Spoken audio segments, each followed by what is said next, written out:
ہمارے ساتھ جو دنیا داری ہے اس میں ہم صرف دنیا کے پیچھے زیادہ ہیں اور دنیا کو وقت دے رکھا ہے۔ اعتدال ہماری زندگی سے نکلا ہی اس لیے ہے کہ ہم نے ترجیح دی ہے دنیا کو۔ اب دنیا حاصل کرنے کے لیے جو پیش رہے گا اس کی زندگی میں اعتدال کا سوال ہی پیدا نہیں ہوتا۔ پھر نظام الاوقات جو ہے اپنی زندگی کا ٹائم ٹیبل اور جو شیڈیول ہم نے اپنے لیے بنا رکھا ہے وہ عجیب و غریب ہے۔ وہ حضرات تہجد گزار بھی تھے، حدیث شریف کی تعلیم بھی دیا کرتے تھے، قرآن مجید پڑھایا کرتے تھے، فتاوے بھی لکھا کرتے تھے، تصانیف بھی کیا کرتے تھے۔ یہ سارے کام انہی 24 گھنٹوں میں ہوتے تھے۔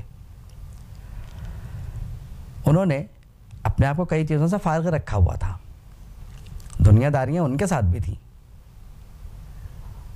اور ہم نے پورے طور پر دنیا داری حاصل کرنے کا ذمہ لے لیا ہے۔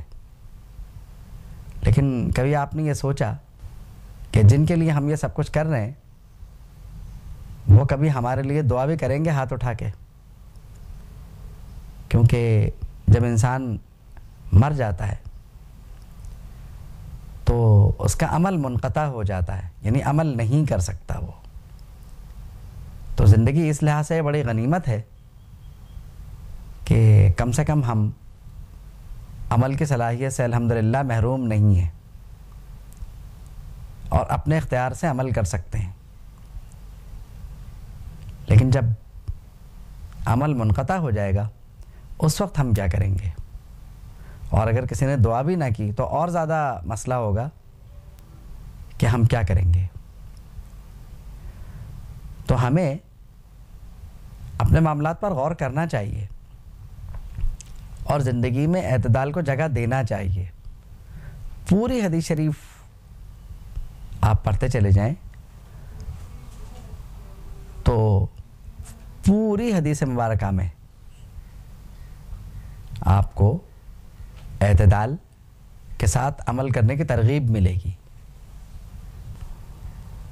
نبی کریم صلی اللہ تعالیٰ علیہ وسلم عموماً ایسے اعمال کا حکم دیا کرتے کہ جو نہ صرف انسانی طاقت کے مطابق ہوں بلکہ راہ اعتدال بھی چھوٹنے نہ پائے۔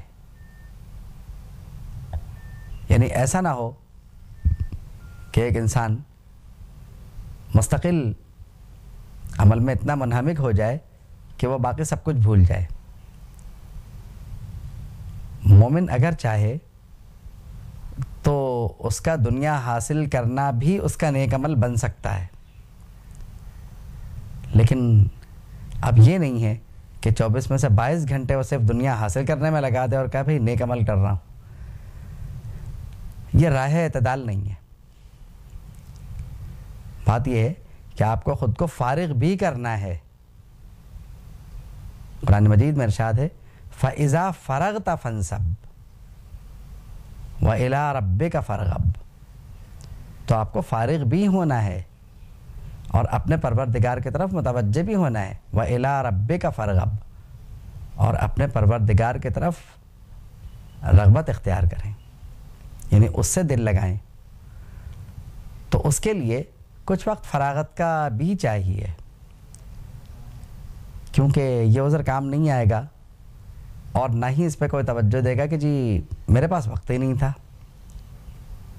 یہ بات بھی طے ہے، وقت پر ہمارا اختیار ہے، اپنے وقت پر ہمارا اختیار ہے۔ مثال کے طور پر ہم اگر کسی دفتر میں ملازم ہیں تو آخر 6، 8 یا جو بھی گھنٹے ہیں ان کے بعد کام ختم ہی تو ہو جاتا ہے۔ یہ تو وہ وقت تھا جو معاہدے کے مطابق ہم نے ان کو دیا ہوا تھا۔ اس کے بعد اوور ٹائم کرنا نہ کرنا یہ ہمارا اختیار ہے۔ اب ہم اگر اوور ٹائم نہ کریں اور اپنے گھر چلے جائیں اور سکون سے سونے کے بعد اللہ رب العالمین کی عبادت کریں تو معاملات بن بھی سکتے ہیں۔ ہم نے اپنی زندگی سے توکل کا عنصر باہر نکال دیا ہے۔ توکل، اعتدال، یہ سارے اصول چونکہ ہم نے فراموش کر دیے، اس لیے ہماری زندگی سوائے پریشانیوں کے اور کچھ نہیں ہے۔ وآخر دعوانا ان الحمد للہ رب العالمین۔